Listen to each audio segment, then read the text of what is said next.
In the heart of the heart. ക്ഷേത്രമല്ല നമുക്ക് ആവശ്യം. നമുക്ക് ആവശ്യം സത്സംഗങ്ങളും നമ്മുടെ കുടുംബജീവിതമാണ്. ഇന്ന് ആളുകൾ ക്ഷേത്രത്തിൽ പോകാൻ കാരണം പണം കൂടിയതുകൊണ്ടുള്ള കുഴപ്പമാണ്. പണം ഇല്ലെങ്കിൽ ഒരു അമ്പലം അവർക്ക് ആവശ്യം ഉണ്ടാവില്ല. പണ്ടും ഗുരുവായൂരപ്പൻ ഉണ്ടായിരുന്നു, പണ്ടും അമ്പലങ്ങൾ ഉണ്ടായിരുന്നു, അല്ലേ? അന്നെന്താ ആളുകൾ അമ്പലത്തിൽ അങ്ങനെ പോകാഞ്ഞത്? കാരണം അന്ന് പോകാനുള്ള കാശ് കുറവായിരുന്നു. കാശ് കുറവായതുകൊണ്ട് പ്രശ്നങ്ങളും കുറവായിരുന്നു. കാശ് കൂടിയതോടുകൂടി പ്രശ്നങ്ങൾ കൂടി. പ്രശ്നങ്ങൾ കൂടിയതോടുകൂടി ആരും വേണം? ഇത് സോൾവ് ചെയ്യാൻ ദൈവവും വേണം. അപ്പൊ പിന്നെ അവർ നോക്കുകയാണ്, സ്വർണം പൂശിയിട്ടോ എന്തെങ്കിലും വെച്ച് നോക്കിയിട്ടൊക്കെ നോക്കുകയാണ് ദൈവത്തിനെ കൊണ്ട് സോപ്പിട്ടിട്ട് കൊണ്ട് കാര്യം നടത്തുക. അതാണല്ലോ ദൈവത്തിനൊക്കെ ഓഫറിംഗ് ആണ്. ദൈവമേ ഇത് പരിഹരിച്ചെന്നാൽ 1001 രൂപയുടെ പാൽപ്പായസം. നമ്മുടെ പാൽപ്പായസം കാത്തിട്ടല്ലേ അയാൾ നിൽക്കുന്നത്. നോക്കൂ നിങ്ങൾ, പാവം അദ്ദേഹത്തിന് ഒരു നെയ്വിളക്ക് കിട്ടണമെങ്കിൽ നമ്മുടെ എന്തെങ്കിലും പ്രശ്നങ്ങൾ പരിഹരിക്കപ്പെടണം. അപ്പൊ അങ്ങോരെ യാചകൻ എന്നല്ലേ വിളിക്കേണ്ടത്? കാരണം നമ്മളെ കാത്തിരിക്കുകയാണ് അയാള്.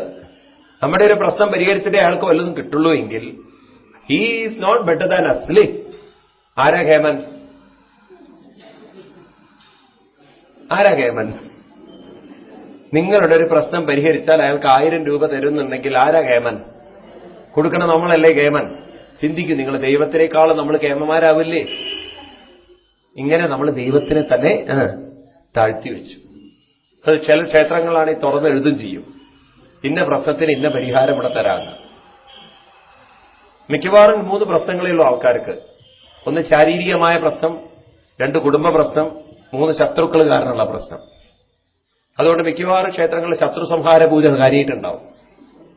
കാരണം ഒരുവിധ ആളുകൾക്കൊക്കെ പേടിയാണ്, ആരോ എന്നെ നോക്കുന്നുണ്ട് എന്ന്. ശത്രു അത് കുടുംബക്കാർ തന്നെയാണ് പ്രശ്നങ്ങൾ ഉണ്ടാക്കുന്നത്. അവനിങ്ങനെ നോക്കിക്കൊണ്ടിരിക്കുകയാണ് എന്റെ കാര്യം.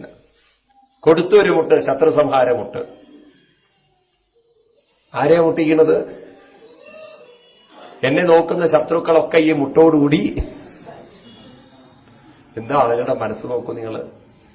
പിന്നെ കാര്യങ്ങൾ നടത്താനുള്ള ഭക്തി നോക്കൂ. ഒന്ന് ചിന്തിക്കൂ നിങ്ങളൊക്കെ. അല്പം ബുദ്ധിയില്ലേ നിങ്ങൾക്ക്? നമ്മൾ പറയുന്നത് നടത്തിത്തരാൻ ദൈവത്തിന് സാധിക്കുമെങ്കിൽ എന്നെ സംബന്ധിച്ച് ആദ്യം എന്റെ ലാഭ ദൈവത്തിനാവും. സത്യം. നിങ്ങൾ ദൈവത്തിനോട് പ്രാർത്ഥിക്കുന്നു, ഗുരുവായൂരപ്പ എന്റെ രോഗങ്ങളൊക്കെ മാറ്റിത്തരണേന്ന് നിങ്ങൾ പ്രാർത്ഥിക്കുന്നു. അതേ ഗുരുവായൂരപ്പന്റെ അടുത്ത് നിന്നിട്ട് ഡോക്ടർ എന്താ പ്രാർത്ഥിക്കുക?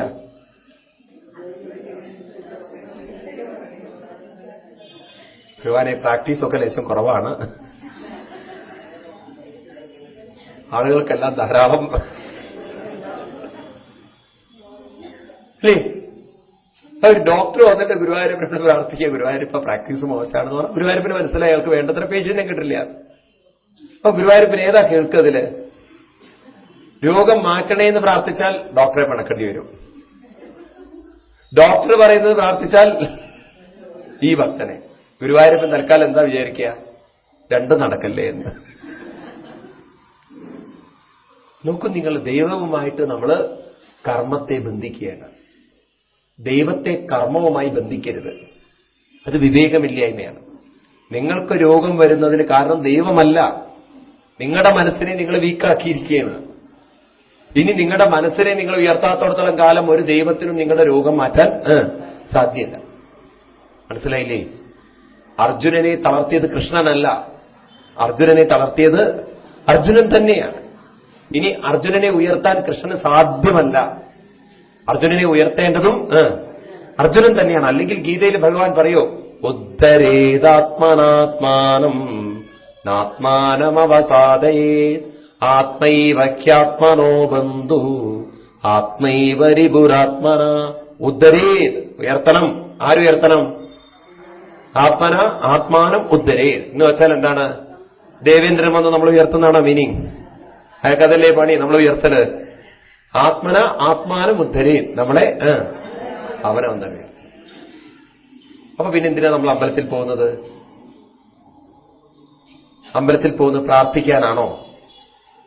ആണോ?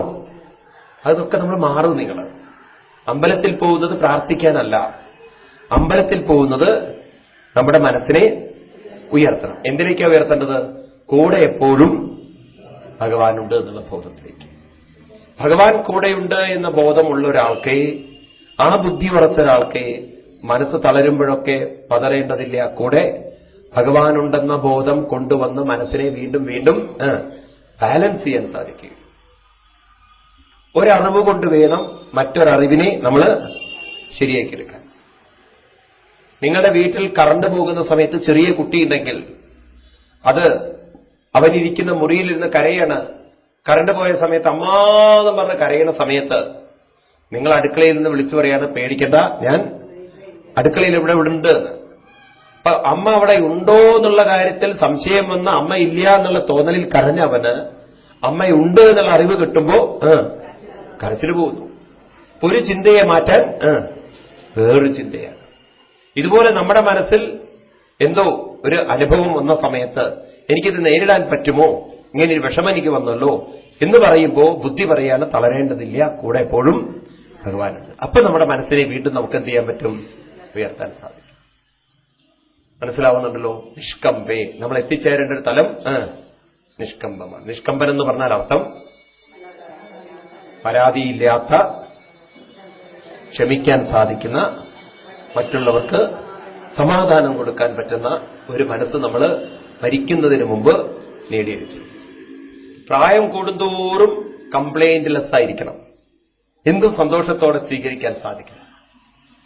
ഇത് കാണുന്നുണ്ടോ? നമ്മൾ അങ്ങനെയുള്ള ആളുകളെ കാണുന്നുണ്ടോ? എന്താ നിങ്ങൾ ഉത്തരം പറയാത്തത്? അപ്പൊ അതിനർത്ഥം എല്ലാം ഈ അമ്പലത്തിൽ പോകുന്ന ടൈപ്പല്ലേ? വല്ല മാറ്റവും നടക്കുന്നുണ്ടോ? അമ്പലം കൊണ്ട് മനുഷ്യൻ നേരെയാവുമോ? വെറുതെ ഒരു അന്ധമായൊരു വിശ്വാസം ഉറപ്പിക്കുക എന്നല്ലാതെ. പണ്ടൊരാൾ പറഞ്ഞ പോലെ എവിടെയാണ് ദൈവം എന്ന്? ദൈവം അമ്പലത്തിനുള്ളിലുണ്ട് എന്ന്. അത് അങ്ങനെ ഒരു ഉറപ്പ് വന്നുണ്ട്. അപ്പം അതെനിക്ക് മനസ്സിലായി. ദൈവം അമ്പലത്തിനുള്ളിലുണ്ടെന്ന് നിങ്ങൾക്ക് ഉറപ്പ് വന്നല്ലോ. പിന്നെ എന്തിനാ നിങ്ങൾ ഈ ചെരുപ്പ് വെച്ചിട്ട് പ്രാർത്ഥിക്കുന്നത്? ഇയാൾ പ്രാർത്ഥിക്കുമ്പോഴൊക്കെ ചെരുപ്പിന്റെ മുകളിൽ കയറുന്നതേ പ്രാർത്ഥിക്കുള്ളൂ. പറയാണ്, ചെരുപ്പിന്റെ മുകളിൽ കയറി നിന്ന് പ്രാർത്ഥിക്കാൻ കാരണം ചെരുപ്പിന്റെ മുകളിൽ നിന്ന് മാറി നിന്ന് പ്രാർത്ഥിക്കുമ്പോഴേക്കും കണ്ണടയ്ക്കുമ്പോഴേക്കും ചെരുപ്പും കൊണ്ട് ഭക്തന്മാരും. അപ്പൊ അവര് ഉറപ്പ് വരുത്താൻ വേണ്ടിയിട്ടാണ് ചെരുപ്പ് ദൈവം ആരും കൊണ്ടുപോയില്ല എന്ന്. ഇവിടെ സത്സംഗങ്ങൾക്ക് പോലും കാണാം, നിങ്ങൾക്ക് ആളുകൾ ചെരുപ്പ് കയ്യിൽ വയ്ക്കും, എന്നിട്ട് പിന്നെ അതിന്റെ മുകളിൽ ഇരിക്കുള്ളൂ. ഇപ്പൊ രണ്ട് കാര്യം, ഇരിക്കാനൊരു സ്ഥലമായി, ചെരുപ്പ് പ്രൊട്ടക്ഷൻ. അത്ര ഉറപ്പുണ്ട് നമ്മുടെ കാര്യത്തിലേ. ഇതാണ് ഇതിൽ നിന്നൊക്കെ നമ്മുടെ മനസ്സിനെ നമുക്ക് മുക്തമാക്കാൻ സാധിക്കണം. കല്ലോല്ലോലാസുതുല്യം ഖലു വിമലതരം സത്വമാഹോ. അവിടുന്ന് പരമമായൊരു സത്വമാണ് ഭഗവാനെ, സത്വഗുണം, തേജസ്സാണ് അവിടുന്ന്. കസ്മാന്നോ നിഷ്കളത്വം സകല ഇതിവച. അവിടുന്ന് സകളമാണ് എന്ന് എല്ലാവരും അങ്ങയെക്കുറിച്ച് പറയുന്നു. തൊൽക്കല, ബാക്കിയെല്ലാം അവിടുത്തെ കലകളാണ്. അപ്പൊ സകളൻ എന്ന പേര്, സകലം എന്ന് പറഞ്ഞാൽ എപ്പോഴും ഒരുപോലെ ഇരിക്കുന്നവൻ, എന്നാൽ ബാക്കിയുള്ളതെല്ലാം അവിടുത്തെ കലയാണ്. കല എന്ന് പറഞ്ഞു കഴിഞ്ഞാൽ എല്ലാവരിലും ഈശ്വര ചൈതന്യമുണ്ടെങ്കിലും അവർക്ക് ആ ഈശ്വരന്റെ പൂർണ്ണതയെ അനുഭവിക്കാൻ അവർക്ക് സാധിക്കുന്നില്ല. കാരണം അവർ ജീവാത്മാവിന്റെ തലത്തിലാണ് നിൽക്കുന്നത്. ആരിലേക്ക് വരുന്നില്ല? പരമാത്മാ.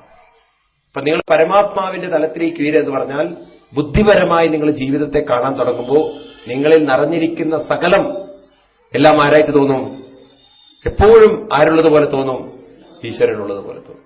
നിങ്ങൾ ജീവാത്മാവിന്റെ തലത്തിൽ നിൽക്കുമ്പോൾ നിങ്ങൾക്ക് തോന്നും ഈശ്വരൻ എന്റെ കൂടെ ഇല്ല, ഈശ്വരൻ അകലെയാണ്, അകലെയാണ്.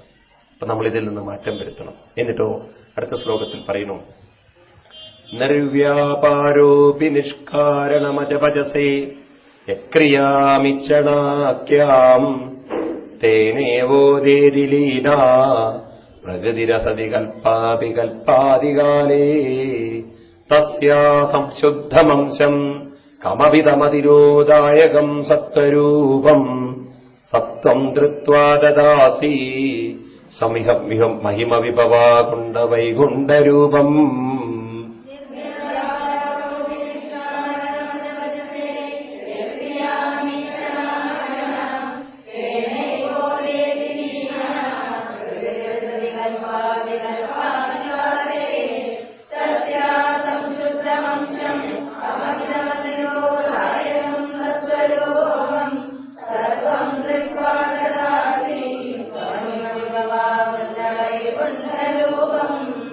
നിർവ്യാപാരം. ഭഗവാനെ സംബന്ധിച്ച് ഭഗവാൻ യാതൊരു വ്യാപാരവും ഉള്ളവൻ അല്ല. ഇത് പറയുമ്പോണ്ടല്ലോ നമ്മൾ ഭഗവാനെ ഒരു വ്യക്തിയായി കണ്ടാൽ നിങ്ങൾക്ക് സാധ്യമല്ല.